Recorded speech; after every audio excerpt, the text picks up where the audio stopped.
देखो इधर है ना, लिखना नहीं, अभी कोशिश नहीं करना लिखने का, लिखने के लिए समय देंगे, है ना। ठीक।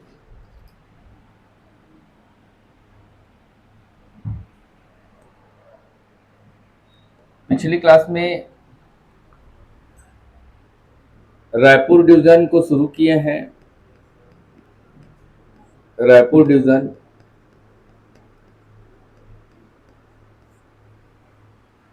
रायपुर संभाग पर बात कर रहे हैं।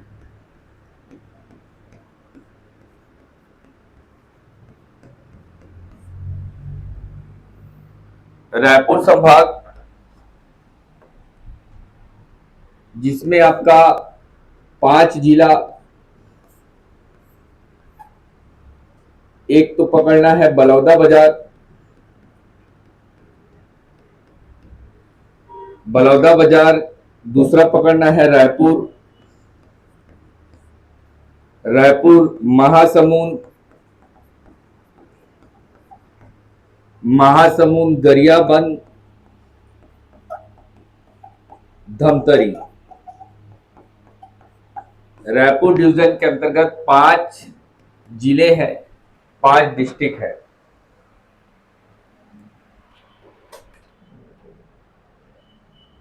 क्या होता है देखिएगा, गवर्नमेंट के द्वारा, चाहे वो कृषि है, एग्रीकल्चर, चाहे सिंचाई है, इरिगेशन, किसी प्रकार की योजना है, कोई पॉलिसी लागू किया गया, जैसे महतारी वंदन योजना है, इसको पूरे भारतवर्ष में अगर लागू करना है,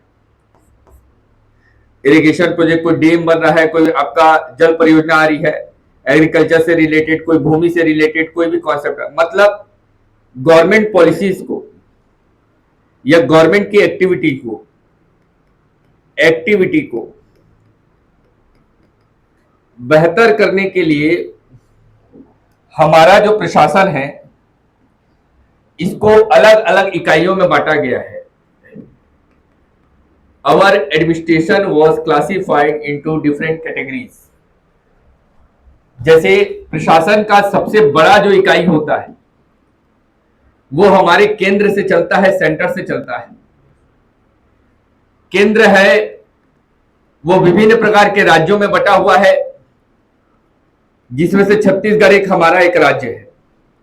केंद्र के अधीन राज्य, राज्य विभिन्न प्रकार के संभाग से बटा होता है।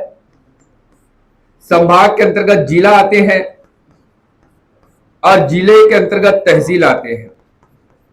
तहसील के अंतर्गत राजस्व ग्राम आता है। इन दोनों को बेहतर करने के लिए ब्लॉक्स बनाए जाते हैं, ब्लॉक बनाए जाते हैं। ठीक है, प्रशासन बेहतर चले। आप जैसे अगर किसी कॉलेज में, किसी स्कूल में, या कोई भी डिपार्टमेंट है, एजुकेशन डिपार्टमेंट है, हेल्थ डिपार्टमेंट है, व्हाटएवर कोई भी डिपार्टमेंट है, आप देखते हो कि उसके डिफरेंट डिफरेंट लेयर होते हैं। एक व्यक्ति के द्वारा सभी कार्य नहीं किए जाते। जैसे कॉलेज की बात करूं तो एक कॉलेज का डीन होगा, फिर उसके अंतर्गत प्रिंसिपल होगा, प्रिंसिपल के अंतर्गत एचओडीज होते हैं, एचओडीज के अंतर्गत टीचर्स होते हैं, टीचर्स के अंतर्गत स्टूडेंट होते हैं। क्यों? क्योंकि कॉलेज को सुचारू रूप से चलाया जा सके। वैसे देश को अगर सुचारू रूप से चलाना है तो देश को डिफरेंट डिफरेंट इकाइयों में बांटा गया है। भारत एक ऐसा देश है जो राज्यों से मिलकर बना है। राज्य और बेहतर कैसे हो, तो राज्य को ब्लॉक, आपका डिवीजन में बांटा जाता है, संभाग में बांटा जाता है। राज्य जैसे हमारा छत्तीसगढ़ एक राज्य है, तो Chhattisgarh is a state and Chhattisgarh is classified into 5 division, 5 division में बटा हुआ है। इस 5 डिवीजन के अंतर्गत 33 जिला है, डिस्ट्रिक्ट है। इस 33 में 251 तहसील है और लगभग लगभग आपका 10,000, 12,000, 15,000 जितने भी गांव है। क्लियर हो रहा है? तो प्रशासन बेहतर चल सके, इसलिए प्रशासन को बेहतर तरीके से चलाने से, चाहे वो कृषि से संबंधित कोई योजना है, सिंचाई से संबंधित कोई योजना है या अन्य योजना है, गवर्नमेंट पॉलिसी को जनता के निचले स्तर तक पहुंचाना, ग्राउंड लेवल तक पहुंचाना। आप मान लीजिए, अब उठो तो बेटा, इधर आके बैठो, विनोद इधर आके बैठो। यहाँ बैठो, बॉटल किसका है? कल छोड़ दिए थे आप लोग, नहीं है? दो, इसको रखते हैं, और जिसका भी होगा यहाँ रख दिया हूं। चीजों का ऑब्जर्वेशन करना ना बहुत ज्यादा इंपॉर्टेंट सेगमेंट चल रहा है ना, थोड़ा ध्यान समझना। आप मान लीजिए आपको समोसा बंटवाना है, फॉर सपोज लार नहीं टपकाना, बस 50 समोसा मैं आपको दिया, मैं वहां ऑफिस चेयर में बैठा हुआ था, मैं अंदर आके झांका भी नहीं, मान लो मैं विनोद को दिया, कैसे विनोद? विनोद क्या किया, पहले ही 15 समोसा अंदर कर दिया। हम लोग 3 लोग अलग से खाएंगे भाई, 5-5 तो खाएंगे, 15 तो अलग कर देना, गला तक खाएंगे पूरा, और चटनी को पी देंगे, बाकी 35 को बांटा। तो क्या उस 15 समोसे को जो वो साइड किया, क्या वो निचले स्तर तक पहुंचा? नहीं पहुंचा। इसीलिए विनोद विनोद के अंतर्गत कोई और, कोई और के अंतर्गत कोई और, ताकि प्रशासन का हर एक कड़ी बेहतर चल सके, इसलिए प्रशासन को डिफरेंट डिफरेंट यूनिट्स में बांटा जाता है, जिसका सबसे निचला स्तर होता है ग्राम, गांव। प्रशासन को बेहतर तरीके से चलाने के लिए क्लियर, प्रशासन केंद्र है भारत, भारत के अंतर्गत राज्य, राज्य के अंतर्गत संभाग, संभाग के अंतर्गत जिला, जिला तहसील और ग्राम। तो छत्तीसगढ़ एक राज्य है। मान लीजिए हमारे छत्तीसगढ़ है, तो छत्तीसगढ़ को बेहतर तरीके से चलाने के लिए 5 डिवीजन में बांट दिया गया। Northern part of Chhattisgarh, Chhattisgarh का जो उत्तरी जो हिस्सा है, जो उत्तरी संभाग है, नॉर्दर्न हिस्सा है, यह सरगुजा है। इस सरगुजा के जस्ट पहला नीचे में बिलासपुर डिवीजन है, बिलासपुर संभाग है, जिसका रायगढ़ एक जिला है, और इस बिलासपुर के नीचे में दुर्ग है और रायपुर है। और southern part of Chhattisgarh, southern division of Chhattisgarh which is the Bastar. 1 2 3 4 5 Chhattisgarh राज्य 1 नवंबर 2000 को अस्तित्व में आया। इस समय छत्तीसगढ़ में 3 संभाग थे, 16 जिले थे। ये पूरी कहानी मैं आपको बताऊंगा जब मैं जिले का गठन पढ़ाऊंगा छत्तीसगढ़। अभी हमारा बड़ौदा बाजार है। 1 नवंबर 2000 से अब तक छत्तीसगढ़ में कितने संभाग हैं? 5। टिल नाउ छत्तीसगढ़ में कितने संभाग हैं? 5। इस 5 संभाग में से किस संभाग की बात कर रहा हूं? रायपुर। रायपुर संभाग में कितने जिले हैं? क्लियर? समथिंग लाइक दिस, देखते जाओ।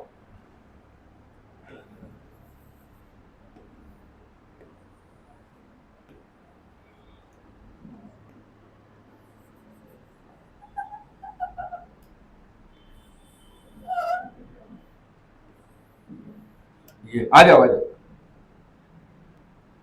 ये हमारा रायपुर डिवीजन। रायपुर में ऊपर में बलौदा बाजार, बलौदा बाजार के नीचे रायपुर,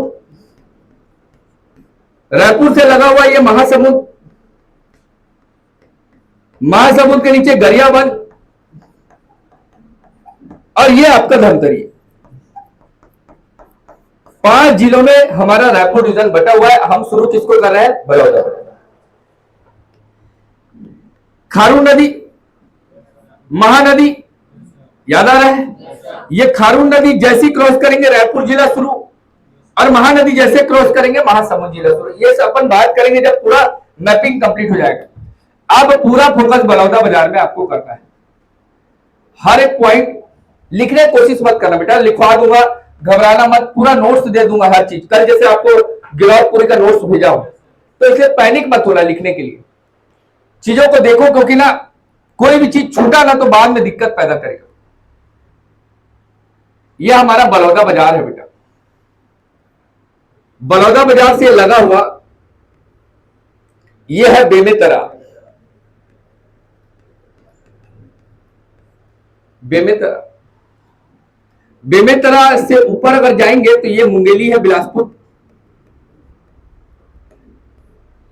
ये दुर्ग का बेमेतरा, ये बिलासपुर का मुंगेली, ये हमारा बिलासपुर। बिलासपुर से लगा हुआ ये जांजगीर चांपा, जांजगीर चांपा, ये सारंगगढ़, बिलाईगढ़, सारंगगढ़, बिलाईगढ़, ये आपका नीचे वाला महासमुंद, क्या है? महासमुंद। और महासमुंद और ये वाला हिस्सा क्या है आपका? रायपुर।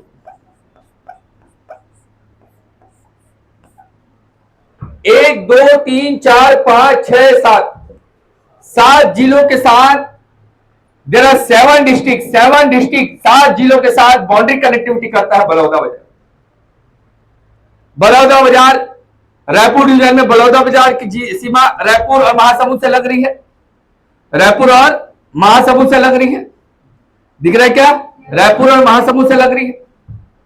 और बिलासपुर में सारंगगढ़, जांजगीर, बिलासपुर और मुंगेली, दुर्ग का एक है बेमेतरा। ध्यान से देखिए, बलौदा बाजार का रायपुर और महासमुंद से कनेक्टिविटी हुआ, बेमेतरा से हुआ, मुंगेली से हुआ, बिलासपुर से हुआ, जांजगीर चांपा और सारंगगढ़। क्लियर हो रहा है? एकदम माइंड में छापना है ना हर चीज। अभी बात कर रहे हैं किसकी? बलौदा बाजार। अब बलौदा बाजार पर काम करना है तो मैं बोला था आपको रोड पकड़ाना चाहिए।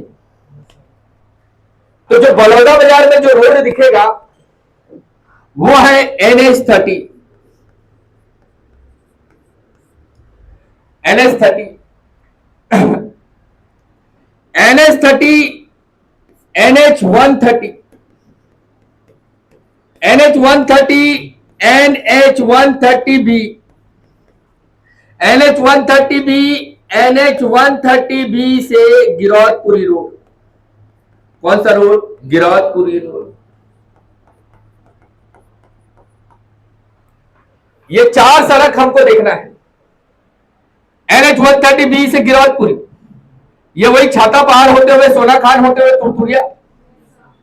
ये 130B जो रायपुर से आ रहा है, आपका याद रखो, आपका महानदी इंद्रावती भवन वाला रोड, आपका विधानसभा रोड, आपका पंडरी मार्केट होते हुए, ये 130 है जो सिमगा से निकलेगा बिलासपुर रोड, और ये 30 है जो जबलपुर से आ रहा है। ध्यान से देखना, मध्य प्रदेश के जबलपुर से, MP के जबलपुर से 30 नंबर की सड़क को कवर्धा से बेमेतरा, NH30,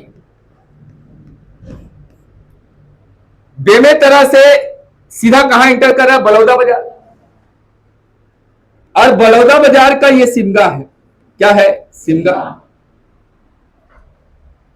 ये 30 नंबर की सड़क है यार, जबलपुर, जबलपुर से कवर्धा, कवर्धा से बेमेतरा, बेमेतरा से सिमगा। अभी याद रखना, बेमेतरा से सिमगा और सिमगा से रायपुर, रायपुर से अभनपुर रोड होते हुए धमतरी। तो अभी हमको मोटा मोटा पकड़ना है NH30 को, बेमेतरा से सिमगा, सिमगा से रायपुर, ये NH30 है।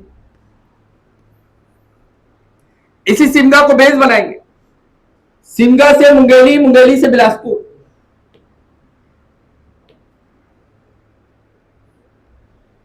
सिमगा से मुंगेली, मुंगेली से बिलासपुर। ये याद रखना है सोमनाथ, क्या बोल रहा हूं? ये दामाखेड़ा, क्या है? दामाखेड़ा।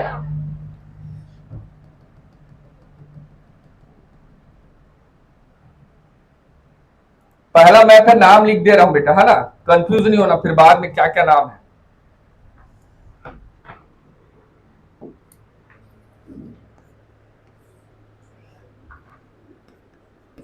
ये है आपका सिमगा, ये NH30 है, सिमगा से रायपुर, ओके, NH30, सिमगा से रायपुर, धरसीया, धर्मपुरा, याद आ रहा है ना? ये पूरा रायपुर। सिमगा से मुंगेली, मुंगेली से बिलासपुर, नेशनल हाईवे 130, ये है सोमनाथ, क्या है? सोमनाथ। ये सोमनाथ है, ये दामाखेड़ा है, क्या है? दामाखेड़ा, दामाखेड़ा और सोमनाथ। ये सिमगा है, क्या है? सिमगा से निकालोगे, पकड़ोगे अवरेठी, अवरेठी, क्या बोल रहा हूं, इसी रायपुर से इसी रायपुर से इसी रायपुर से रोड निकालोगे 130B, क्या 130B, क्लियर हो रहा है? रायपुर से 130B को निकालोगे, इसी रायपुर से 130B में ये पकड़ोगे पलारी, क्या बोल रहा हूं, पलारी, क्या पकड़ना है, पलारी, पलारी के बाद बलौदा बाजार, क्या बोले जी, बलौदा बाजार, ये पलारी है, ये बलौदा बाजार है, क्या है, बलौदा बाजार, ये बलौदा बाजार, ये लवन, क्या है, लवन, ये लवन है, ये कंजोर है, क्या है बेटा, कंजोर, ये कंजोर से सारंगढ़ बिलाईगढ़, सारंगढ़ बिलाईगढ़, तो सारंगढ़ बिलाईगढ़ का बिलाईगढ़, ओके, अभी नहीं जाना, रुकना है। ये 130B है, 130B है, याद रखना, रायपुर, रायपुर से क्या, पलारी, पलारी से लवन, कंजोल, इसी कंजोल से गिरौदपुरी रोड, क्लियर हो रहा है? तो 130B से मैं बताया गिरौदपुरी रोड ऐसा, आ जाओ, वहां से ऑन करो, वहां से जो पावर बटन है ना उसको उठाओ, कंजोल, कंजोल से पकड़ोगे क्या, गिरौदपुरी, क्या है बेटा, गिरौदपुरी के बाद छाता पहाड़, छाता पहाड़, गिरौदपुरी, छाता पहाड़, सोना खान, क्या बोला, सोना खान के बाद तुरतुरिया, क्या है, तुरतुरिया, याद रहेगा बेटा, देखो तो वाला, हाँ ठीक। सबसे पहले बेस लगाओ 30 नंबर की सड़क, 30 नंबर जबलपुर के, मध्य प्रदेश के जबलपुर से कवर्धा, कवर्धा, कवर्धा, बेमेतरा, सिमगा, सिमगा से रायपुर, 30 नंबर की सड़क है, ओके, इसी 30 से 130 ऊपर, तो याद रखना सिमगा से बिलासपुर रोड है, बिलासपुर में पहले मुंगेली, मुंगेली से फिर बिलासपुर, तो दो स्पॉट पकड़ोगे, एक सोमनाथ और एक दामाखेड़ा, सोमनाथ और दामाखेड़ा, रायपुर से पकड़ना 130B को, रायपुर से सीधा बलौदा बाजार, तो बीच में क्या पड़ेगा, पलारी, लव के नाम से लवन, कुश के नाम से कंजोल, क्लियर हुआ? गिरौदपुरी, छाता पहाड़, सोना खान, तुरतुरिया, ये याद रखना 130B से गिरौदपुरी रोड है, ओके, ये बलौदा बाजार है, क्या है, ये रवान है, रवान, क्या बोला, ये सोनाडी, क्या बोला जी, ये रावण, क्या है, ये हिरमी, क्या है, हिरमी, हिरमी, कोई कहीं भी रख लो, चार नाम बलौदा बाजार में लेना है, यहां मैं सोनाडी लिख दूंगा तो कोई बड़ा बात नहीं, रवान, सोनाडी, रावण, हिरमी, अल्ट्राटेक सीमेंट, हिरमी, रावण, ग्रासिम सीमेंट, रागा, राहुल गांधी, याद आ रहा है, सोनाडी, लफाज, लफाज, रवान, अंबुजा, इसी को क्या बोलेंगे, अंबुजा, याद रहेगा?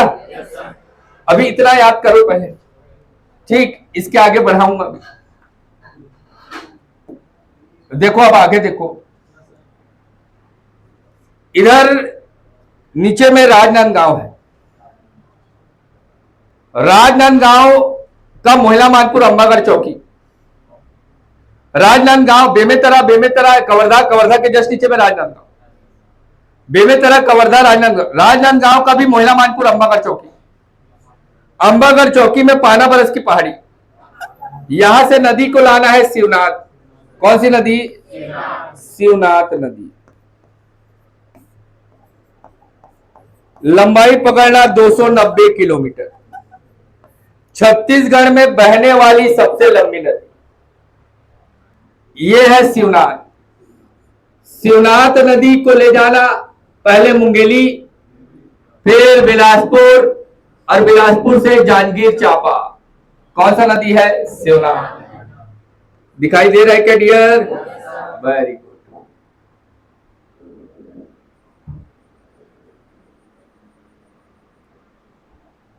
ये जांजगीर चांपा का ये शिवरी नारायण है। कौन सा पॉइंट है? शिवरी नारायण।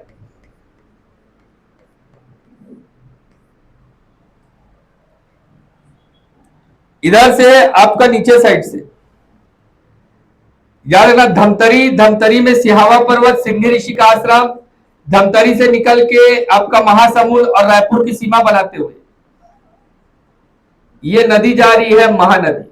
कौन सी नदी? ऐसा महानदी। ओके, अभी लंबाई पकड़ोगे 286 किलोमीटर छत्तीसगढ़ में। छत्तीसगढ़ में कितना? 286। तो छत्तीसगढ़ में बहने वाली सबसे लंबी नदी शिवनाथ। छत्तीसगढ़ में बहने वाली सबसे लंबी नदी शिवनाथ। ओके, महानदी की सहायक नदी कौन है? शिवनाथ। महानदी से कहां पर मिलती है? शिवरी नारायण में। पहले महानदी में पहले ही जोग का संगम हो जा रहा है। जोग, जोग कौन सा बोल रहा हूं? जोग। तो महानदी, शिवनाथ और जोग का संगम क्या कहलाता है? क्लियर हुआ? याद रहेगा? देखो ध्यान से पहले, फिर आगे बढ़ेंगे बेटा।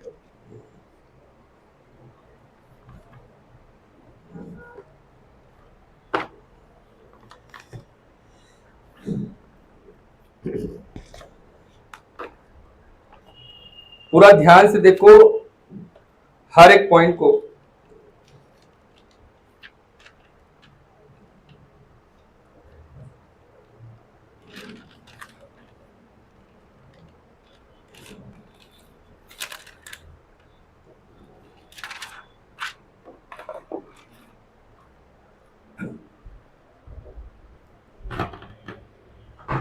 नाम याद करोगे है ना, कहीं पर कोई डाउट होगा, कंफ्यूज नहीं होना।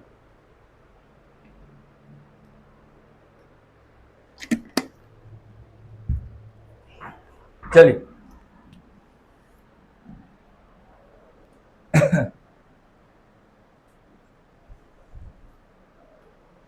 देखिएगा,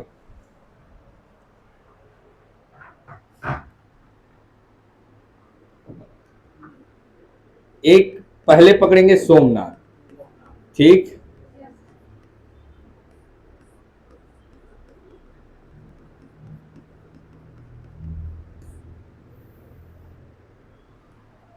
इधर से आ रही है नदी शिवनाथ। कौन सी नदी? शिवनाथ रिवर, शिवनाथ नदी। और नीचे साइड से आ रही है खारून। शिवनाथ की एक सहायक नदी कौन सी है? खारून। पहला पॉइंट बोल रहा हूं ना, छत्तीसगढ़ में सोमनाथ नदी, सॉरी सोमनाथ मंदिर, याद रखना बेटा, सोमनाथ मंदिर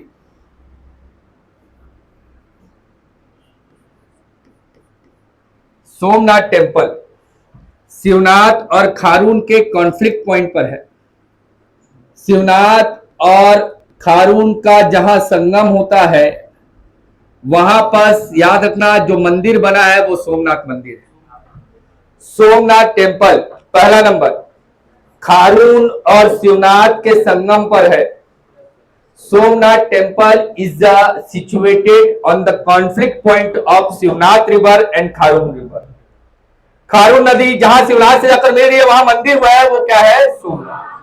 सोमनाथ पहला नंबर एक धार्मिक स्थल है। It is a religious place.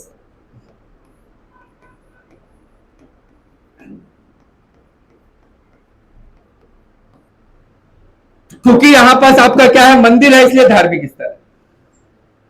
पर यहां पास याद रखना बेटा, खुदाई हुआ। जहां खुदाई होगा, जहां खनन होगा, ठीक, उस प्लेस को पुरातात्विक स्थल कहते हैं, आर्कियोलॉजिकल प्लेस कहते हैं। ऐसा स्थान जहां पर खुदाई कार्यक्रम चलेगा, गड्ढा खोद कर कुछ चीज को निकालने की कोशिश की जाएगी, खनन होगा, खुदाई होगा, याद रखना आर्कियोलॉजिकल प्लेस। आर्कियोलॉजिकल एविडेंस जहां से मिलेगा आर्कोलॉजिकल एविडेंस जहां से मिलेगा उसको आर्कोलॉजिकल प्लेस कहेंगे, याद रखना बेटा।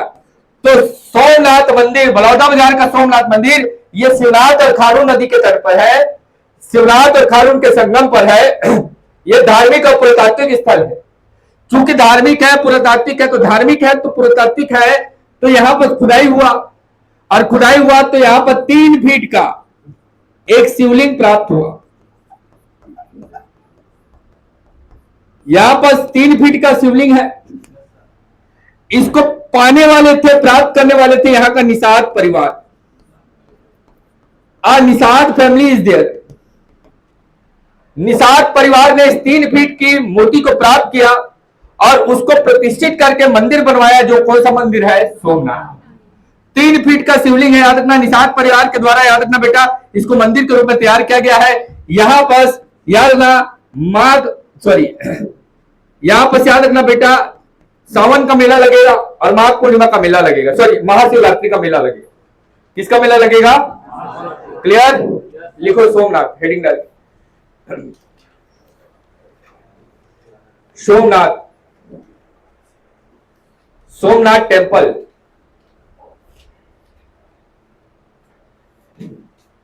सोमनाथ NH 130 पर स्थित शहर, पहला नंबर NH 130, हेडिंग बनाओ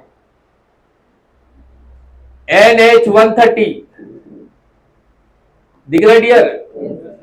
NH 130 में पहला स्पॉट सोमनाथ, खारून और शिवनाथ के संगम पर है। खारून और शिवनाथ के संगम पर, on the conflict point of Kharun and Shivnath. अब कोई भी आदमी को अगर सोमनाथ टेम्पल ले जाना है तो पहले रायपुर लाना पड़ेगा, तब तो हो जाएगा सोमनाथ। तो मेंस में ऐसे लिखा जाता है, इसलिए बता दे रहा हूं, मेंस वाले बच्चे भी थोड़ा बैठे हैं, प्रैक्टिस करना है उनको। रायपुर से 40 किलोमीटर की दूरी पर, याद रखना, सिमगा तहसील में सोमनाथ मंदिर है ना। आगे लिखने के लिए अभी लिखना नहीं। 40 किलो, कोई भी व्यक्ति है उसको अगर आपको सोमनाथ घुमाना है तो पहले रायपुर उतारोगे, क्योंकि वहां पर आपका वाया फ्लाइट, वाया बस, वाया ट्रेन पहुंच सकते हो। तो रायपुर से 40 किलोमीटर की दूरी पर सिमगा तहसील में, बड़ौदा बाजार जिला में सोमनाथ मंदिर है। इस सोमनाथ मंदिर की विशेषता क्या है? ये खारून और शिवनाथ नदी के संगम पर है, कॉन्फ्लिक्ट पॉइंट पर है। यहां 3 फीट की, लिखो नोट करके, 3 फीट का खुदाई से 3 फीट का शिवलिंग प्राप्त हुआ।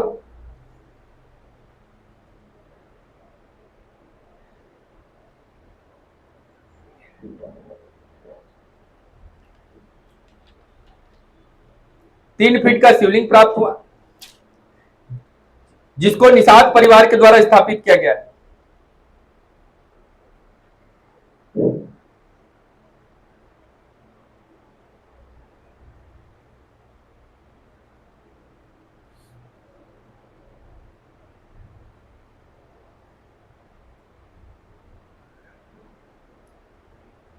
वर्तमान में यहां सोमनाथ मंदिर है। महाशिवरात्रि का मेला लगता है, बहुत ज्यादा इंपॉर्टेंट, महाशिवरात्रि का मेला।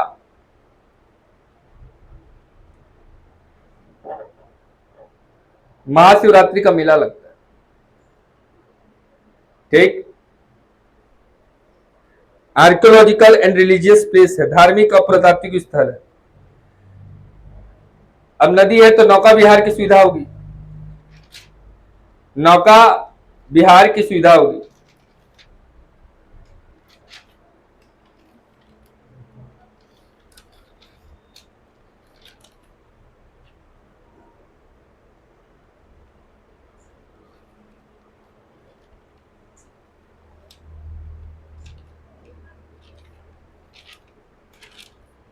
नौका विहार की सुविधा होगी।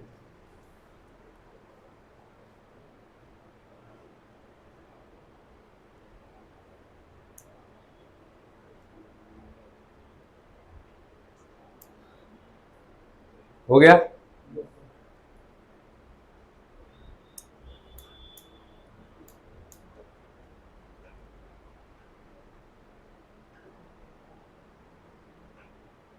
हो गया बेटा? देखो, एक गिरौदपुरी कंप्लीट हुआ, एक आपका सोमनाथ कंप्लीट हुआ, 2 क्वेश्चन निकल गया। गिरौदपुरी को रिपीट कर दूंगा, है ना। बाबा गुरु घासीदास का जन्म स्थल है गिरौदपुरी। गुरु घासीदास को अपनाने वाले कौन? तो जितने एससी और जितने ओबीसी, है ना भाई, जिनको समाज में पिछड़ा कर दिया गया है, तो पिछड़ी जनजाति और अन्य पिछड़ी जनजाति, है ना, अदर बैकवर्ड कैटेगरी और पिछड़ी जाति, तो एसटी शेड्यूल कास्ट, ऐसे लोग बाबा गुरु घासीदास को अपनाएंगे, है ना। छत्तीसगढ़ में सतनामी पंथ का प्रमुख तीर्थ स्थल क्या है? तो गिरौदपुर। 18 दिसंबर 1756, डेट को याद रखना।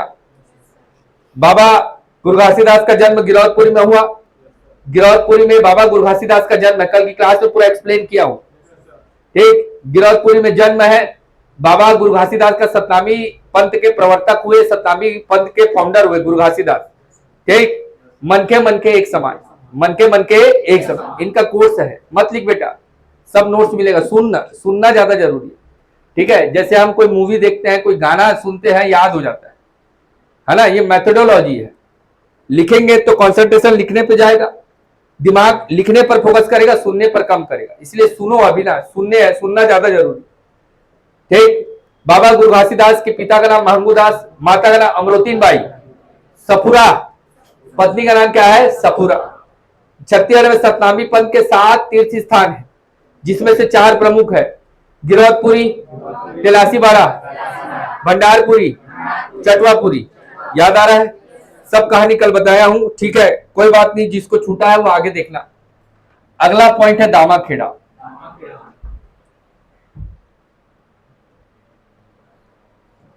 पूरा कहानी को पहले सुनोगे, फिर मैं लिखवाऊंगा हर एक पॉइंट को ना। दामाखेड़ा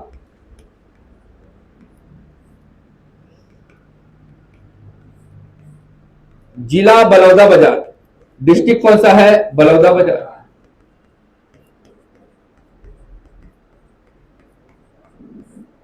जबकि तहसील कौन सा है? सिमगा। कौन सा तहसील? बलौदाबाजार जिला, बलौदाबाजार तहसील सिमगा। छत्तीसगढ़ में कबीर पंथ, सतनामी पंथ गिरौदपुरी, कबीर पंथ बोल रहा हूं दामाखेड़ा, जिसने कबीर के विचारधारा को अपनाया और उस विचारधारा को जो फॉलो करते हैं वो कबीर पंथी कहलाते हैं। कबीर पंथ का जो प्रमुख तीर्थ स्थान है वो कौन सा है? दामाखेड़ा। अच्छा, कल गिरौदपुरी में एक पॉइंट बताना भूल गया मैं, यहां पर मेला लगता है बेटा, गिरौदपुरी का मेला, अभी लिखवाऊंगा तो अपडेट कर लेंगे, माघी पुन्नी का मेला, ओके। कल क्वेश्चन का सेट दिया, उस क्वेश्चन में होगा, देखना, हाँ, तो क्वेश्चन को सॉल्व करना। छत्तीसगढ़ में कबीर पंथ कैसे फला फूला? छत्तीसगढ़ में जब भी कबीर पंथ की बात करेंगे तो कबीर पंथ क्या है? तो जिसने कबीर के विचारधारा को अपनाया वो कबीर पंथी। कबीर के दोहे सुने, बस वही कबीर। जैसे हम लोग पढ़ेंगे भक्ति आंदोलन, मतलब आपका बोला चाहिए कि रिलीजियस मूवमेंट, तो उसमें एक आएंगे कबीर दास। कौन आएंगे? कबीर। तो जिसने कबीर के विचारधारा को छत्तीसगढ़ में अपनाया वो कबीर पंथ, जिसने बाबा गुरु घासीदास की विचारधारा को अपनाया वो सतनामी पंथ। पंथ मतलब छोटी विचारधारा। जैसे मान लीजिए कि मैं आपको पढ़ा रहा हूं और कुछ चीजें आपको मेरी अच्छी लग गई और आपने मेरे को फॉलो करना शुरू कर दिया। अब यहां गुरु शिष्य की परंपरा शुरू हो गई, मैंने आपको ज्ञान दिया, उपदेश दिया, उस ज्ञान को आपने प्राप्त किया, जगह जगह में उसका प्रचार प्रसार किया, है ना। उस प्रचार प्रसार के बाद आपके शिष्य बनते गए, आपके शिष्य जगह जगह प्रचार करते गए, फिर उनके शिष्य बनते गए, फिर जगह जगह प्रचार करते गए। ऐसी विचारधारा को पंथी विचारधारा कहते हैं। क्लियर हो रहा है? एक वायरल वीडियो देखना, एक छत्तीसगढ़िया वीडियो रहता है, तो देखना, एक बुजुर्ग महिला रहती है, उसको जाकर एक आदमी वीडियो बनाते रहता है, उसको बोलता है कि हे दाई 2026 में तो दुनिया खत्म होने वाला है, तो कैसे कैसे करोगे तुम लोग? बोलता है। तो हम लोग रामदास को अपना लिए है, बोलती है, और सत्य के मार्ग पे चल रहे, हमको कुछ नहीं होगा, बोलते। देखना, उसका बहुत फनी वीडियो है। वो उसके विचारधारा को अपनाने का प्रयास किया। जैसे कई लोग बोलते हैं ना, सत्य बोलो, है ना, मांस मछली का सेवन मत करो, है ना, हम लोग ये वाले विचारधारा को अपना लिए। जय गुरु वाले हैं, गांव गांव में चलता है, क्या बोलते हैं, जय गुरु बोलते, क्या बोलते हैं, जय गुरुदेव वाले हैं। तो जय गुरुदेव एक विचारधारा थी, जिसको जिसको जो अच्छा लगा वो अपना लिया। अभी मैं आपको ज्ञान दूंगा कुछ, और वो आपको अच्छा लगेगा, आप अपना लोगे और उसको फॉलो करोगे, तो एक पंथ, एक विचारधारा का जन्म होगा। तो कबीरदास के प्रमुख शिष्य हुए धनी धर्मदास। नाम सुनते जाना ना, रिपीट नहीं करूंगा।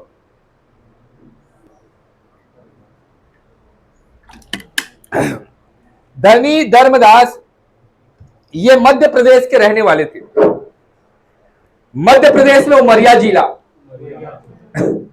उमरिया जिला में भी गांव का नाम है बांधवगढ़। धनी धर्मदास ये कबीरदास के प्रमुख शिष्य हुए। जब कबीरदास को लगा कि हाँ अब अपना ज्ञान देना है, अपना उपदेश देना है और गुरु शिष्य की परंपरा को शुरू करनी है, तो धनी धर्मदास को ना बुलाकर अपना संपूर्ण ज्ञान उसको दे दिया।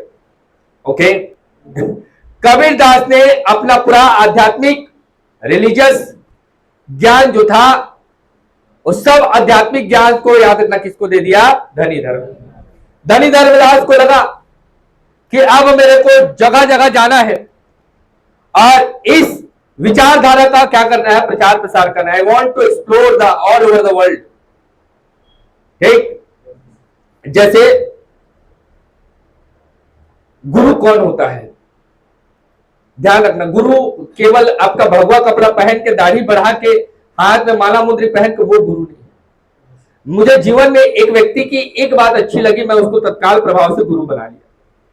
ठीक है, I didn't want to disclose in front of you, but जो बात थी उसको बता रहा हूं।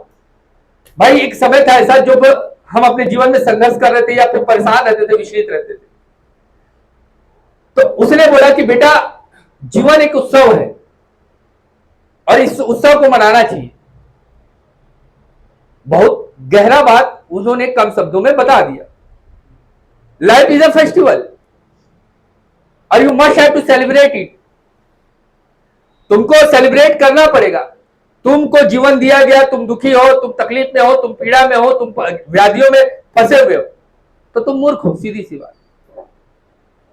जैसे दिवाली को तुम सज धज को तैयार होते हो, पटाखा फोड़ते हो, कितना खुश रहते हो, वैसे हर दिन दिवाली है, हर दिन फेस्टिवल याद ना, इसको जीना है। बस वही बात मेरे को अच्छी लगे और मैं तब से ना लाइफ को एंजॉय कर रहा हूं। लाइफ इज अ फेस्टिवल, वो मेरा गुरु है, सीधी सी बात समझ रहे? बात को क्या बोला चाह रहा हूं कि गुरु कौन है, तो गुरु मतलब जो आपके लाइफ स्टाइल को चेंज कर दे, वो गुरु है। तो गुरु है कबीरदास, और कबीरदास के प्रमुख शिष्य कौन हुए, धनी धर्मदास। ये मध्य प्रदेश के उमरिया जिला के बांधावड़ गांव से बिलोंग करते थे और इनको लगा कि इनको गुरु परंपरा को आगे बढ़ाना है और कबीर पंथ का प्रचार प्रसार करना है। कैसे दावा खिलाएंगे ये बता रहा हूं मैं। तो सबसे पहले धनी धर्मदास जी ये मध्य प्रदेश से चिल्पी घाटी क्रॉस करते हुए पहुंचे कहां, कवर्धा। ध्यान से सुनना बेटा, ना जो बता दिया वो पूरा एनालाइज करके आया हो तो बता रहा हूं, तुमको रटने का जरूरत नहीं पड़ेगा, स्टोरी है सब। चिल्पी घाटी क्रॉस, छत्तीसगढ़ को घुसने का एक ही रास्ता, कौन सा, चिल्पी घाटी, छत्तीसगढ़ का प्रवेश द्वार। चिल्पी घाटी क्रॉस करेंगे और कहां घुसेंगे, कवर्धा। इसीलिए कवर्धा को कबीर धाम कहते हैं, क्योंकि यहां सबसे ज्यादा क्या है, कबीर पंथ। तो ध्यान से सुनना बेटा।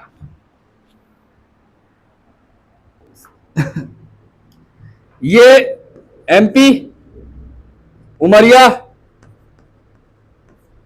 यहां के कौन है, धनी धर्मदास।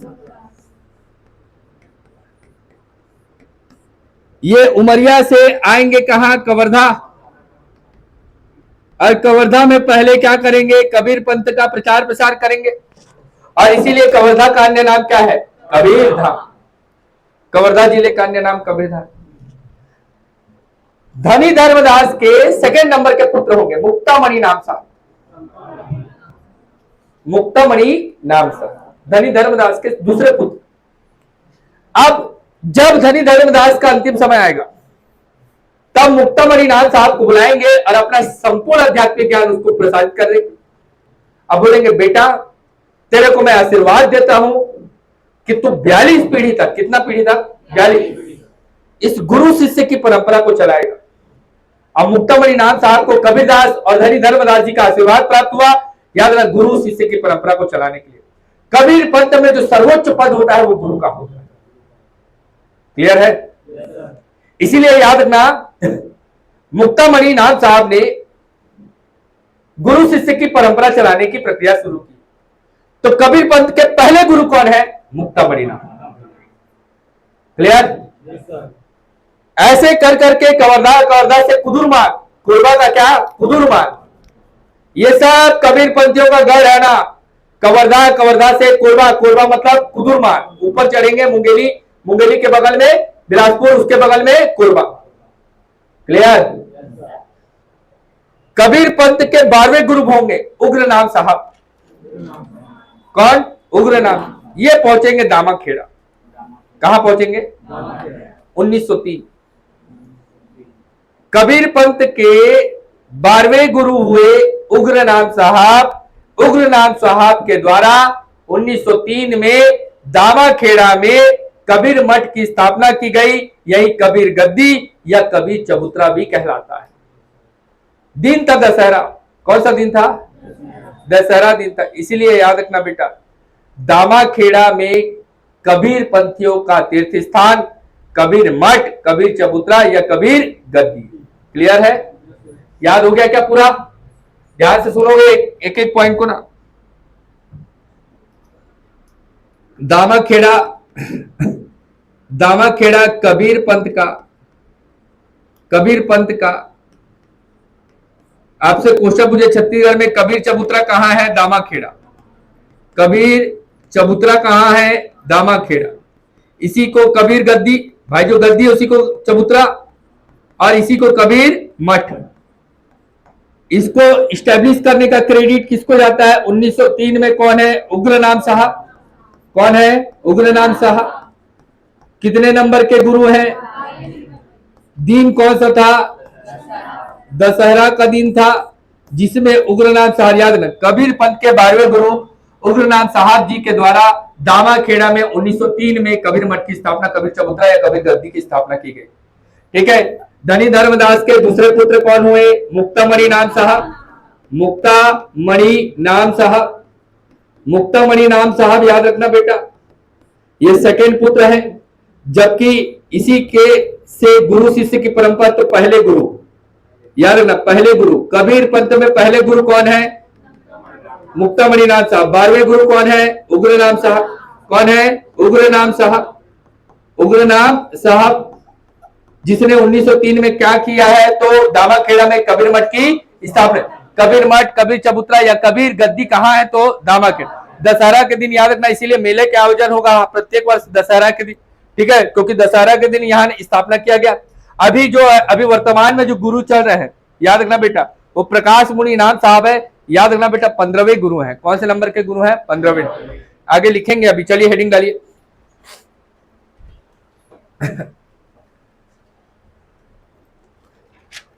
दामाखेड़ा, दामाखेड़ा जिला बलौदाबाजार, तहसील सिमगा, रायपुर से 50 किलोमीटर की दूरी पर।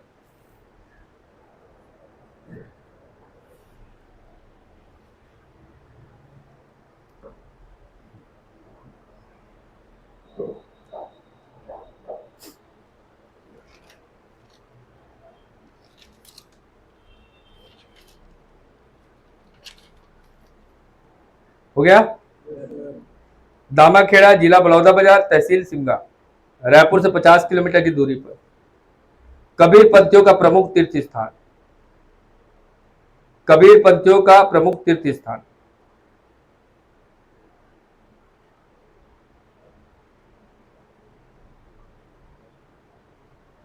कबीर पंथियों का प्रमुख तीर्थ स्थान।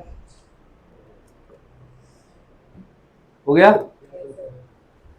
कबीर पंथियों का प्रमुख तीर्थ स्थान। कबीर पंथ के पहले गुरु, फर्स्ट,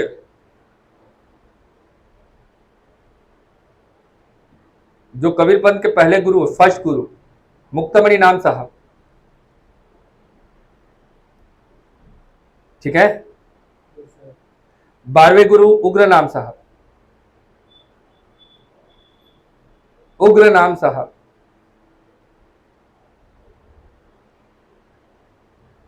उग्र नाम साहब 1903, 1903।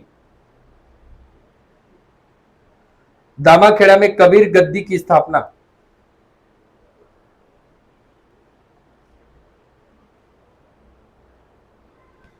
कबीर गद्दी, इसी को कबीर चबूतरा या कबीर मठ। कबीर गद्दी, कबीर चबूतरा या कबीर मठ। दिन है दशहरा, इसीलिए दशहरा के अवसर पर यहां शोभा यात्रा निकाली जाती है। दशहरा के अवसर पर शोभा यात्रा का आयोजन।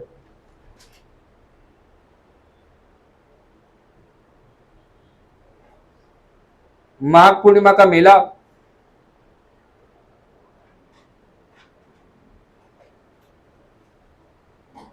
माघ पूर्णिमा का मेला अलग से कुछ उनके बारे में एडिशनल आ गया क्या विकास? हाँ ठीक। एडिशनल इंफॉर्मेशन, एडिशनल इंफॉर्मेशन लिखेंगे। कबीर पंथ के संस्थापक संत Kabirdas, the founder of Kabir Panth, founder of Kabir Panth. Kabir Panth जो लाए वो है कबीरदास, संत कबीरदास। कबीर पंथ के संस्थापक संत कबीरदास। इनके प्रमुख शिष्य धनी धर्मदास। ठीक, धनी धर्मदास। नोट करके लिखना, धनी धर्मदास के दूसरे पुत्र है मुक्तामणि नाम साहब।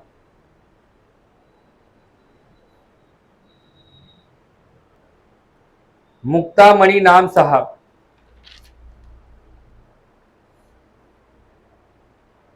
ठीक,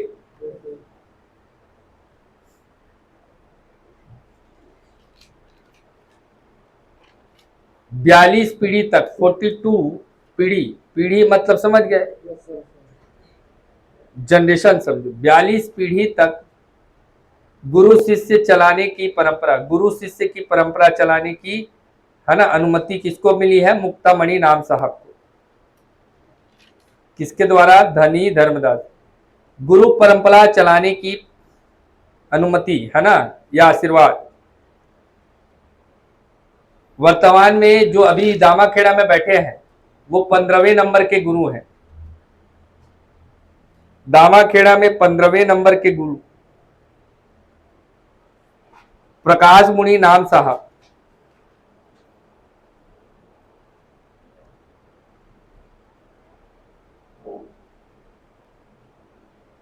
हो गया? देखो ध्यान से एक बार सुन लो है ना, हर एक पॉइंट को याद हो जाएगा बेटा, है ना, घबराना नहीं, हर एक पॉइंट याद हो जाएगा। देखो सबसे पहले देखो ध्यान से, इधर इधर बाबू, इधर देखो, इधर से आ रही है शिवनाथ नदी।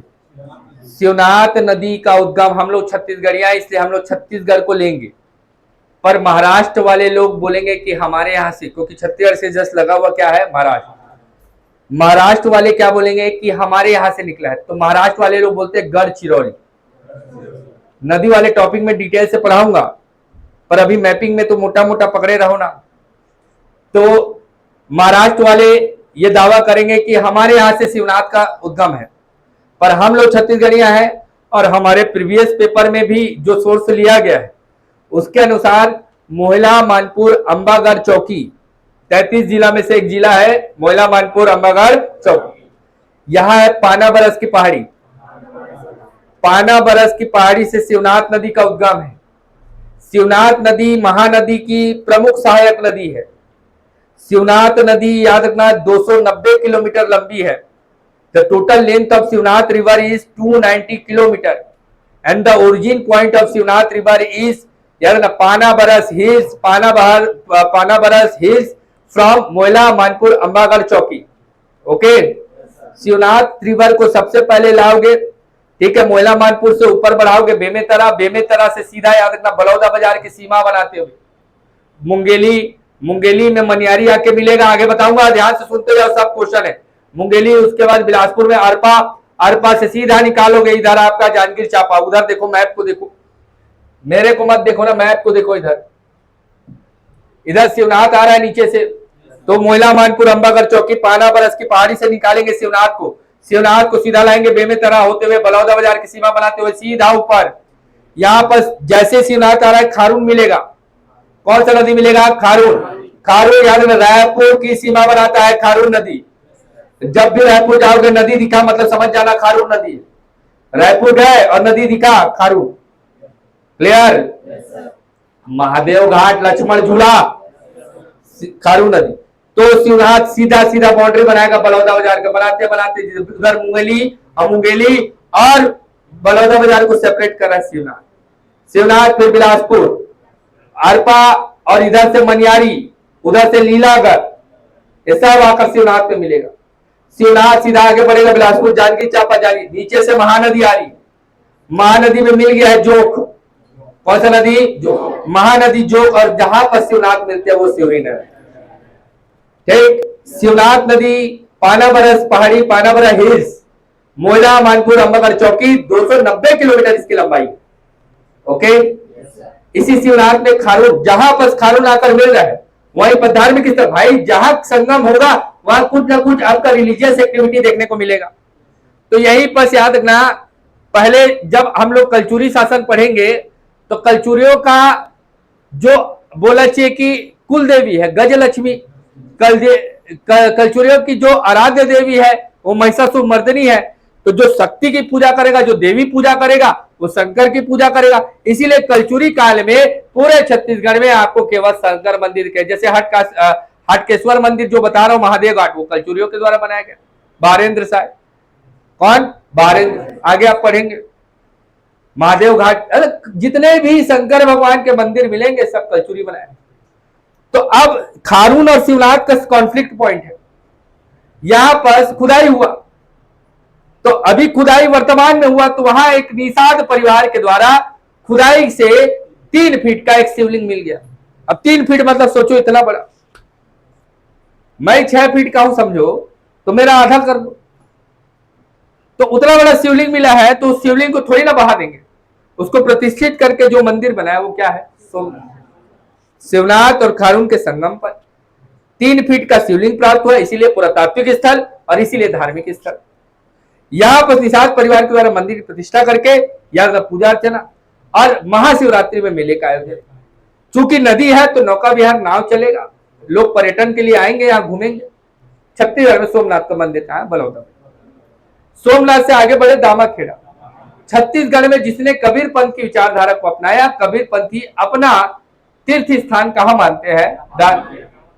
जैसे हम लोग जगन्नाथपुरी जाएंगे, हम लोग हिंदू है, या रामेश्वरम जाएंगे, या फिर आपका बद्रीनाथ जाएंगे, कहीं भी जाएंगे, तो कबीर पंथी वाले कहां जाएंगे? दामा। कबीर पंथियों का तीर्थ स्थान किसको कहते हैं? दाम। और ये इसलिए कहा जाता है क्योंकि कबीर पंथ में जो 12वें गुरु हुए उग्रनाम साहब ने 1903 में, याद रखना, दामाखेड़ा में कबीर गद्दी, कबीर चबूतरा या कबीर मठ की स्थापना की। चूंकि दिन था दशहरा, इसीलिए दशहरे में पूरे छत्तीसगढ़ में कबीर पंथी शोभा यात्रा निकालेंगे। शोभा यात्रा निकालेंगे, इनका प्रतीक चिन्ह है सफेद कलर का झंडा, सफेद वस्त्र, सफेद सफेद पहने रहेंगे सब लोग, सफेद कलर का झंडा पकड़े रहेंगे। इसी दिन क्या होगा, जो कबीर चबूतरा बना है वहां पर विशेष से चावल आटा, गेहूं के आटा से चौके का आयोजन करेंगे, चौका बनाएंगे, चौका मतलब रंगोली बनाएंगे। और कबीर और धनी धर्मदास की जो फेमस पंक्ति है, पोएट्रीज है, उनका क्या करेंगे? उच्चारण करेंगे, है ना? बड़े बड़ाई ना करे, बड़े ना बोले बोल, रहमन हीरा कब कहे, रहीम के दोहे, है ना? ऐसे, है ना? रहीमन धागा मत तोड़ो चटकाए, सुने हो ना? एक बार जो टूटे फिर गांठ बन जाए, इसीलिए किसी के साथ विवाद मत करो, एक बार विवाद हुआ मतलब जीवन भर विवाद होगा। ये सब ये विचारधारा है जो दोहा के माध्यम से प्रस्तुत किया। कबीर का कोई दोहा जानता है का फेमस? मत बोले बड़ा हुआ तो क्या हुआ, जैसे पेड़ का जो मेरे तरफ देख के, है ना? अबे बेटा बहुत काम का हूं मैं, मरने से पहले देखना बहुत सारा काम कर दूंगा। घर परिवार से कोई लेना देना नहीं है, समाज परिवार से कोई लेना देना नहीं है, पूरा जीवन समर्पित कर दिया एजुकेशन। अब तुम उसके बाद भी नहीं, हाँ भाई पर अपना स्टाइल को थोड़ी खत्म कर, तुम बोलो नहीं सर धोती पहन के आओ, समाज सेवक हुआ इना चल दे, वेंटिलेशन ज्यादा हो जाता है, फिर हवा इधर से बहुत आता है। चोर, है ना? दामाखेड़ा याद रहेगा, कबीर पंथ के जो संस्थापक है वो कबीरदास के प्रमुख शिष्य हुए धनी धर्मदास।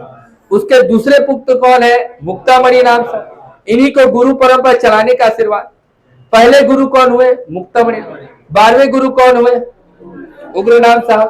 15वें गुरु अभी जो बैठे हैं वो कौन है? प्रकाश मुनि। क्लियर हुआ? इसमें कबीर चबूतरा का विशेष महत्व है। चौका बनाते हैं, सफेद कलर का झंडा इनका प्रतीक चिन्ह है। ओके, यह अवरेठी है। हर एक जिला में जहां कॉलोनी, जहां बस्ती, जहां पर आपका बाजार हाट लगता, उनको छोड़कर कुछ स्थान सरकार के द्वारा उद्योगों को, याद रखना बेटा, रिजर्व करके दे दिया जाता है, आरक्षित करके, कि आप इस जगह में केवल इंडस्ट्री लगाओगे। ना तो यहां पर कोई मानवीय बसाहट होगा, ना तो कोई कॉलोनी बनेगा, ना तो कोई बाजार हाट का कॉन्सेप्ट होगा, होटल रेस्टोरेंट का कॉन्सेप्ट होगा। ये टोटल डेडिकेटेड होगा केवल उद्योग को, इंडस्ट्रीज को। सरकार यहां पर बिजली, सड़क, पानी और जो मूलभूत सुविधाएं, फंडामेंटल फैसिलिटी, इलेक्ट्रिसिटी है, वाटर फैसिलिटी है, रोडवेज फैसिलिटी है, सब सरकार आपका उपलब्ध कराएगी। अब बड़े बड़े इंडस्ट्रीज को, उद्योगपतियों को आमंत्रित करेगी, वेलकम टू गोवा सिंघम, और आप आओ और आकर अपना उद्योग लगाओ। क्लियर है? लीज पर उस क्षेत्र को सरकार देती है और वहां से पैसा वसूलती है। तो ऐसे क्षेत्र को हम लोग औद्योगिक क्षेत्र कहते हैं। बलौदाबाजार जिले का औद्योगिक क्षेत्र कौन सा है? याद, इंडस्ट्रियल एरिया, अवरेठी है। याद हो गया क्या? जैसे हमारा यहां से लेकर सीधा पूंजीपत्र तक, ये नवीन जिंदल का प्राइवेट सेक्टर का निजी क्षेत्र है, केवल नवीन जिंदल का पर्सनल है, ये औद्योगिक क्षेत्र है। मल्टीपल प्लांट्स आपको दिखेंगे ना? लिखो चलो, अवरेठी बलौदाबाजार जिले का औद्योगिक क्षेत्र, इंडस्ट्रियल एरिया।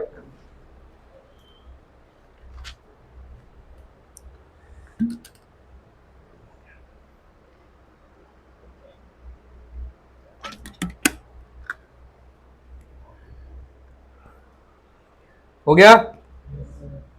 अब इसको बनाना, ऐसा बनाना, ऐसा डायग्राम बनाना, बलौदाबाजार।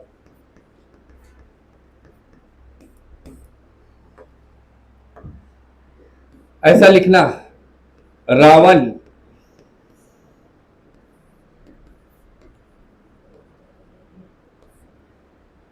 रावण में लिखोगे ग्रासिम सीमेंट,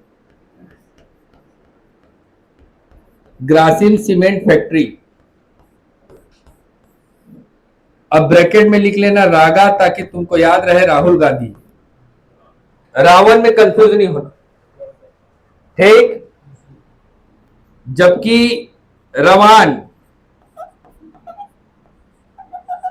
खान मत पढ़ लेना इसको, रवान है। ओके,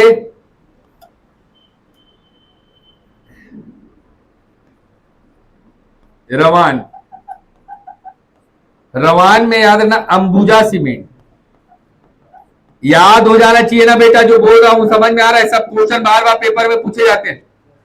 सीमेंट फैक्ट्री वाला टॉपिक आएगा तो खुद को याद कराऊंगा, पर पहले अभी याद रखना, रवान में अंबुजा। तो ये दोनों में कंफ्यूज हो गए, रावण और रवान में। तो रावण इसलिए याद रखना राहुल गांधी, राहुल गांधी, रागा राहुल गांधी, इसलिए रा से ग्रासिम।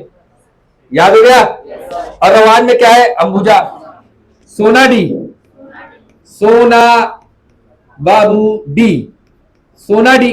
याद रहेगा, सोनाडी में लफार्ज, कौन सा सीमेंट है? लफार्ज।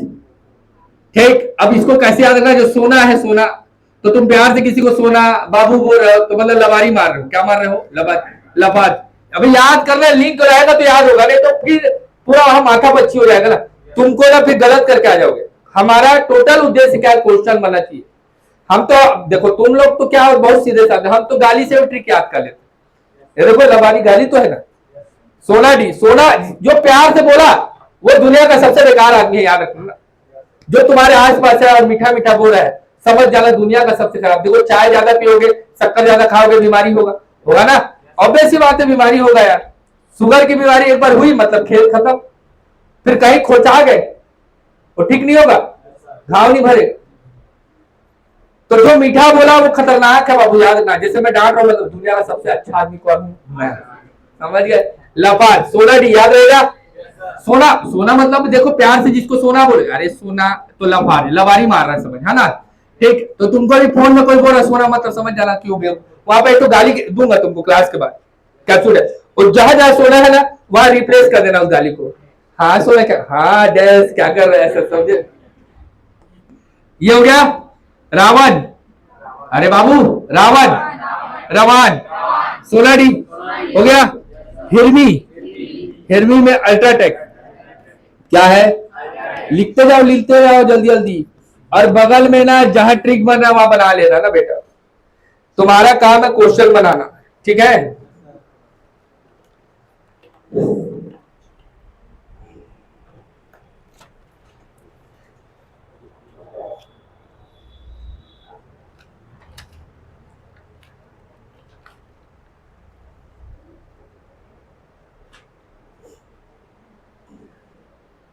चलिए लिखिए, तो इसको चारों को लिखिए पहले।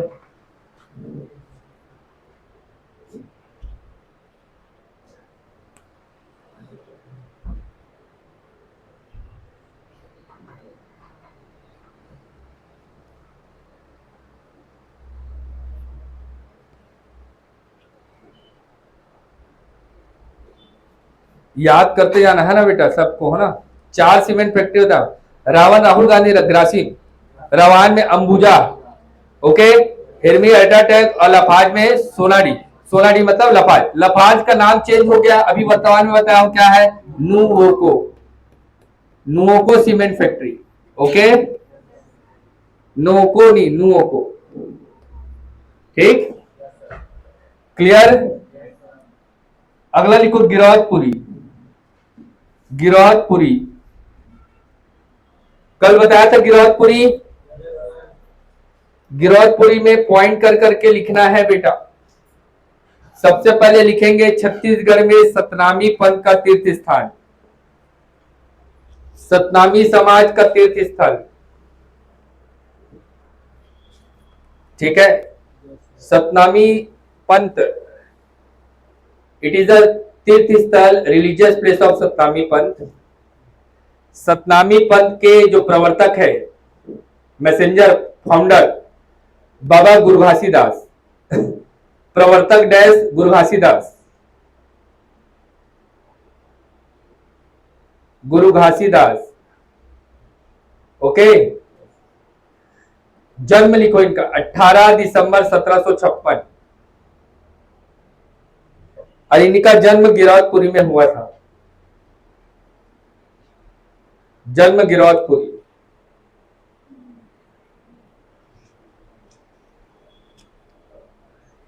जहां जन्म वहां गुरु गद्दी, भाई जहां जन्म वहां गुरु गद्दी, तो याद रखना बेटा, कभी सॉरी सतनामी पंथ की गुरु गद्दी कहां है, गिरौदपुरी।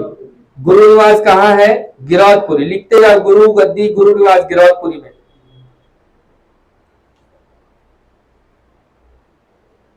ठीक?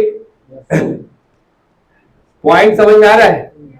अगला पॉइंट लिखो, यहीं पर औरा धौरा वृक्ष है, औरा धौरा वृक्ष, वृक्ष का नाम है औरा धौरा, उसको भी लिख दो। चलो लिख दे रहा तुम लोग, क्या याद रखो, औरा धौरा वृक्ष,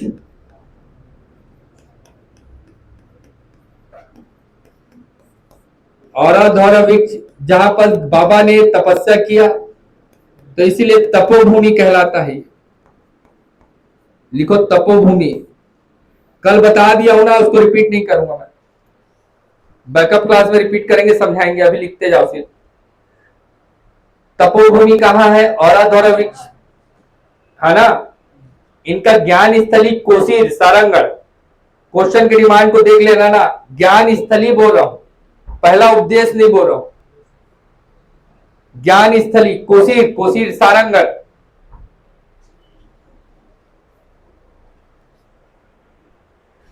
ठीक।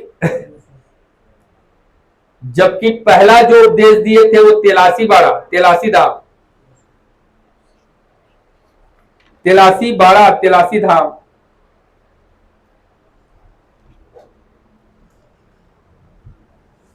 ठीक।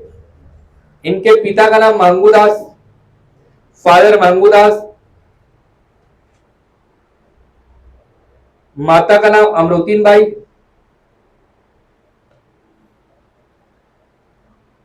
पत्नी का नाम है सुभ्रा,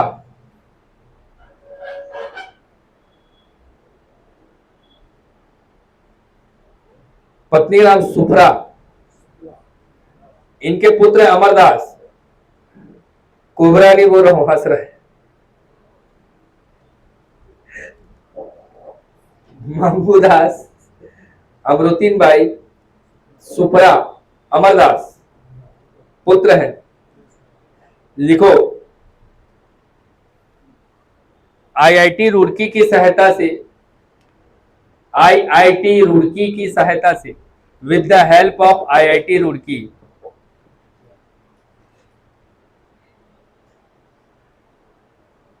ठीक, कुतुब मीनार से 5 मीटर ऊंचा, अंडरलाइन, कुतुब मीनार 72 मीटर ऊंचा है, कुतुब मीनार से 5 मीटर ऊंचा। कल क्वेश्चन दिया हूं तो क्वेश्चन में भी ये क्वेश्चन बना के दिया हूं, से 5 मीटर ऊंचा, 77 मीटर ऊंचा। जैत खम लिखना आएगा, जैत खम,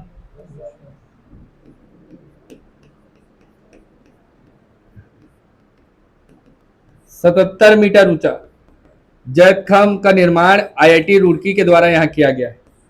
सिविल इंजीनियरिंग का अद्भुत नमूना, आईआईटी रुड़की।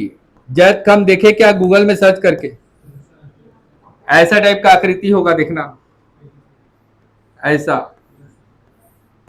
ठीक, देखना यहां पर 2000 लोगों की बैठने की व्यवस्था है नीचे में, है ना।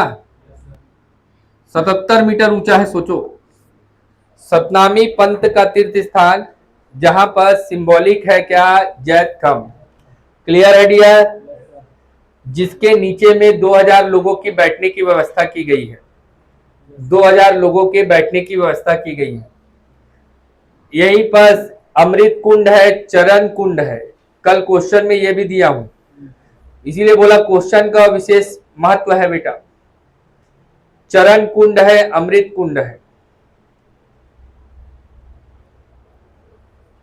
सतनामी समाज के 4 तीर्थ स्थान है, रिलीजियस स्पॉट है। गिरौदपुरी, 4 धाम है सतनामी समाज के, गिरौदपुरी धाम, भंडारपुरी धाम, तेलासी धाम। लिखते जाओ फटाफट, तेलासी धाम,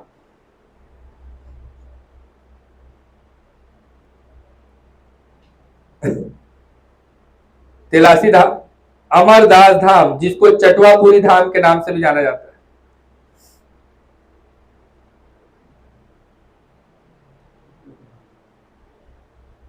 प्रति वर्ष, नेक्स्ट, एवरी ईयर, प्रति वर्ष फागुन शुक्ल पक्ष की पंचमी से, फागुन शुक्ल पक्ष की पंचमी से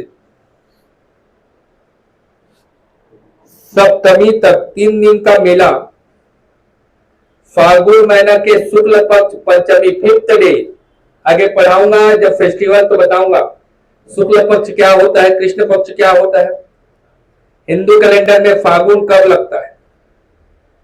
तो फागुन शुक्ल पक्ष से पंचमी से सप्तमी 3 दिन का मेला लगता है बेटा, पंचमी, षष्ठी और सप्तमी। बहुत ज्यादा इंपॉर्टेंट पॉइंट हो गया क्या, ये गिरौदपुरी था, देखो ध्यान से।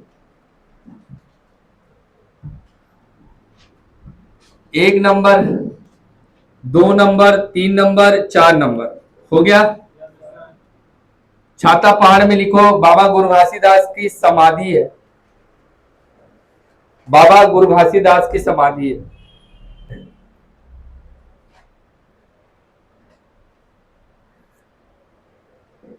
निर्वाण भंडारपुरी में है, निर्वाण कहां है, भंडारपुरी, और समाधि कहां है,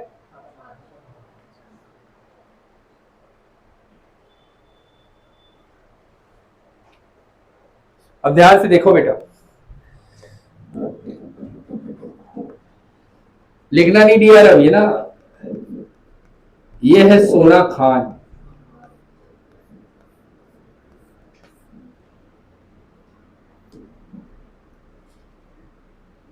क्या आपको दिखाई दे रहा है सोना खान? Very good. इस कॉन्सेप्ट को समझो ना, आगे काम आएगा। सोना खान ये एक जमींदारी क्षेत्र था, जमींदारी लैंडलॉर्ड एरिया।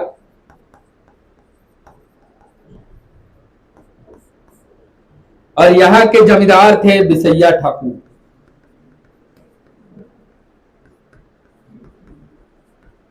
कौन थे? बिसैया ठाकुर। समझ में आ रहा है क्या बोला चाह? जब हम लोग कलचुरी वंश के बारे में पढ़ेंगे, छत्तीसगढ़ में हिस्ट्री में कलचुरी डायनेस्टी के बारे में पढ़ेंगे, तो कलचुरी छत्तीसगढ़ में ऐसा राजवंश था जो 750 वर्षों का शासन किया है। कलचुरी डायनेस्टी के बारे में पढ़ेंगे बेटा, कलचुरी डायनेस्टी में याद रखना 750 वर्षों का इनका शासन है। 715 छत्तीसगढ़ ओनली, छत्तीसगढ़ में ही खाली 750 वर्षों तक इन्होंने शासन किया। मतलब सोचो कितना बड़ा राजवंश रहा होगा। आज जो हम लोगों को ground water level, surface water level बेहतर मिल रहा है, वो इनके कारण। इन्होंने जगह जगह तालाब कुआं खुदवाया, इतना बेहतरीन इनका प्रशासन रहा। इसी कलचुरी में एक शासक होगा बहारेंद्र साय, बहारेंद्र साय बोल रहा हूं ना। बहारेंद्र साय के समय में बिसैया ठाकुर ये सेनापति के रूप में काम करते थे। ये थे सोना खान के जमींदार, पर कलचुरी के यहां एज अ, समझ जाइए, as a army, as a सेनापति इन लोग काम करते थे। और ये थे बिंजवार जनजाति के। देखो जनजाति भी पूछूंगा कौन सा बोल रहा हूं, बिंजवार। ये बिंजवार ट्राइब्स थे,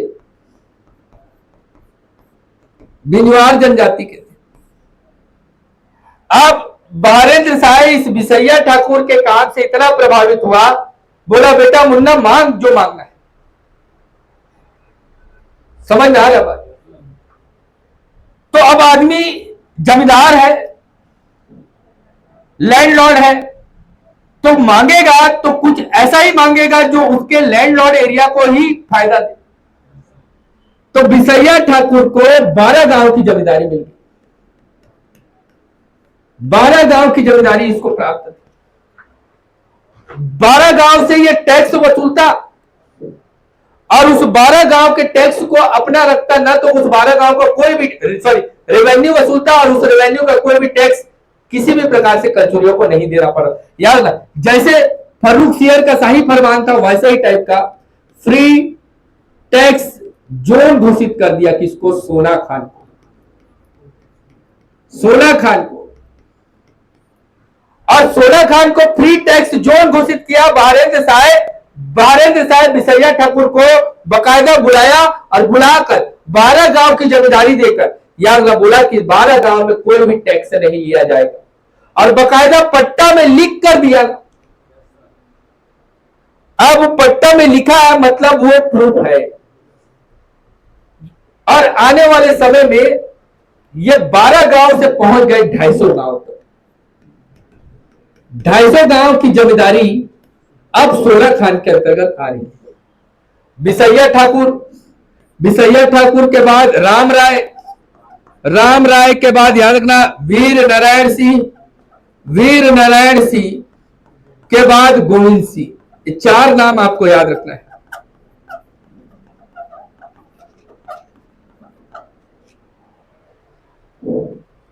मैं फिर से रिपीट कर रहा हूं, सोना खान के जमींदार थे बिसैया ठाकुर, जो कि सेनापति के रूप में बहारेंद्र साय के यहां काम करते थे।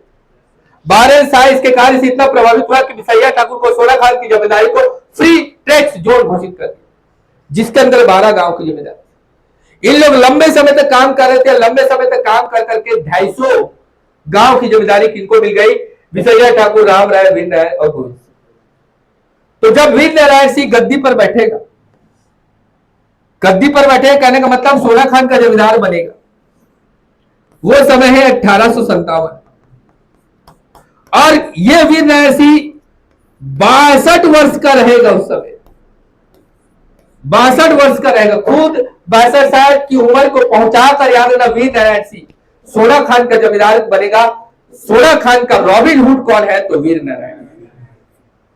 62 साल की उम्र, जब 62 साल की उम्र में हम जैसे आदमी लोग खटिया पकड़कर बैठे रहेंगे, क्लियर? ये 62 साल की उम्र में 1857 की क्रांति करेगा। ये की पॉइंट है हिस्ट्री के लिए, बाकी चीजों को छोड़ दो, क्लियर? इसी के समय में 1857 में सोना खान में भयंकर अकाल पड़ेगा, सूखा अकाल, लोग दाने दाने के लिए मोहताज हो जाएंगे, खाना नहीं मिलेगा, जैसे अभी हमारी स्थिति आ रही है। अभी ईरान, इजराइल, अमेरिका वॉर चल रहा है, इसका इंपैक्ट देखना अभी कैसा होगा। फ्यूल खत्म, खेल खत्म, आयात निर्यात हो गई, लोग दाने दाने का मोहताज हो, कितना इन्फ्लेशन बढ़ेगा, महंगाई बढ़ेगा, दिखते रहना भी। और अब स्थिति और गंभीर होते जा रहा है ना, युद्ध चरम सीमा पर हो गया, युद्ध रुकने का नाम नहीं, कोई सीज फायर का जैसा कॉन्सेप्ट नहीं। तो ये सब चीजें हमारे लिए बाद में पैनिक है। देखो अभी गैस सिलेंडर एलपीजी का रेट जो घरेलू है, डोमेस्टिक एलपीजी है, उसका रेट बढ़ गया। मैं तो कमर्शियल की बात ही नहीं कर रहा हूं, 29 रुपए बढ़ा है भैया अभी एलपीजी का रेट। पेट्रोल का रेट बार बार बढ़ रहा है, डीजल का, एक साथ बढ़ाएंगे तो पूरा हल्ला बोल हो जाएगा, इसीलिए थोड़ा थोड़ा करके बढ़ा रहे हैं। देखो चला कि जियो तुम्हारे 350 का रिचार्ज करवा दे रहा है, अब धीरे से 10 रुपए 5 रुपए बढ़ा दे, तुम क्या बोलोगे? 25 रुपए तो है, लेना रहे। फिर अगले 2 महीने बाद फिर 5 रुपए बढ़ा दिए, फिर 3 महीने बाद फिर 5 रुपए बढ़ाया, तो 15 रुपए ना। अब एक आदमी से 15 रुपए मतलब सोचो। तो सोना खान का क्षेत्र 1857 भिकल अकाल से त्रस्त हो गया, अकाल पड़ा, भयंकर अकाल पड़ा, सूखा पड़ा, क्लियर? अब पूरा रिस्पॉन्सिबिलिटी किसका है? रॉबिन हुड का है, मतलब वीर नारायण का। वीर नारायण आसपास दिखेगा तो आस में एक बनिया, एक व्यापारी रहेगा, माखन। माखन अपने गोदाम में मनमाने अनाज भर के रखे रहे, क्लियर? आगे स्टोरी हिस्ट्री में पूरा डिटेल से बताऊंगा, पर अभी मोटा मोटा सुने रहो। तो माखन के पास जाएगा 62 साल की उम्र में। देखो इसको क्या ही मतलब रहता, खटिया बैठता अपना मस्त खाता वाता, टीवी भी देखते रहता। तो 62 साल की उम्र में, क्लियर है, माखन के पास जाएगा कौन? वीर नारायण सिंह। अब बोलेगा देख भाई, मैं तो अपना सारा तिजोरी लुटा चुका हूं अकाल में, अपना सारा अनाज, सारा धन संपत्ति सब लुटा दिया था। कौन? वीर नारायण सिंह, जनता के हित के लिए। अब बोला फिर भी काम नहीं चल रहा, अनाज कम पड़ गया, अब तू भर भर के रखा है गोदाम में, दे दे यार, बांट दूंगा। बोला तो माखन बोलेगा एक ठो दाना नहीं दूंगा। क्या बोलेगा? एक ठो दाना नहीं दूंगा। समझ गए? Makhan was told that I even not even single, है ना, पर सिंगल बोला चाहिए कि राइस, एक चावल का दाना, एक ठो चावल का दाना नहीं दूंगा। माखन एक व्यापारी था, बनिया था, ठीक है बोलेगा वीर नारायण सिंह। ईगो हर्ट हो गया, आजा माटी सलग ली, ऐसा बोलेगा कौन? याद रखना, रातों रात उसके गोदाम को लूट लेगा। दूसरा दिन माखन जाएगा अपने गोदाम में, एक ठो दाना नहीं बचे रहेगा। समझ में आ रहा है? एक ठो दाना नहीं बचे रहेगा, गोदाम को लूट लेगा। और इसी प्रकार से माखन के द्वारा उसके गोदाम को लूटे जाने का आरोप लगाकर अंग्रेजों से मदद मांगकर, याद रखना, वीर नारायण सिंह को जेल भेज दिया जाएगा। अब वीर नारायण सिंह इसी समय में 1857 समय में पहली बार जेल जाएगा, 62 साल की उम्र में जेल जाएगा। अब इसको पता चलेगा कि 1857 की क्रांति लोग कर रहे, चरम सीमा पर है, तो ये जेल से भागेगा और फिर अंग्रेजों के खिलाफ बगावत करेगा। बगावत करेंगे, इसको पकड़ लेंगे और जय स्तंभ चौक रायपुर में इसको फांसी दे देंगे। इसीलिए छत्तीसगढ़ के स्वतंत्रता संग्राम के पहले शहीद माने जाते हैं कौन? वीर नारायण।